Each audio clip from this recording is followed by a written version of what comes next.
if we take a step back, what is it that led to this? And if you look at net migration over the period before COVID and Brexit, it was relatively steady. It's certainly in not tens of thousands, as the Conservative government would have liked.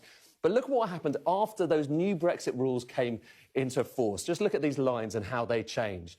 So total net migration, this is immigration. Total immigration went up really sharply, but also look beneath the surface. So EU nationals coming into the UK, that dropped down. That used to be the highest, OK?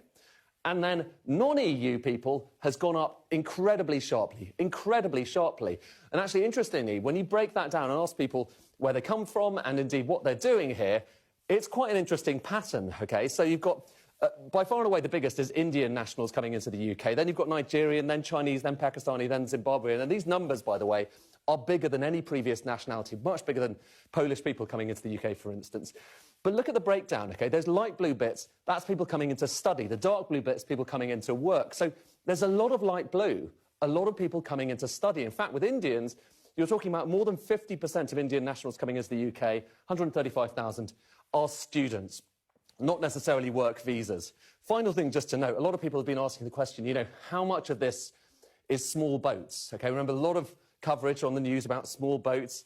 The numbers in terms of small boats, and these are the kind of latest numbers for the year going up to September 2024, you're talking about 30,000 people. Now compare that to the other reasons that people are coming into the UK. Look at that red bar versus all the others. Other asylum, safe and legal routes, that's Ukraine and Hong Kong. Family, study and work. There is a massive difference, isn't there?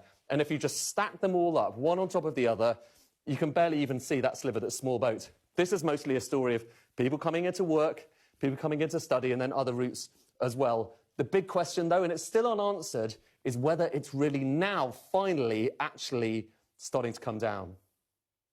Ed, thanks very much.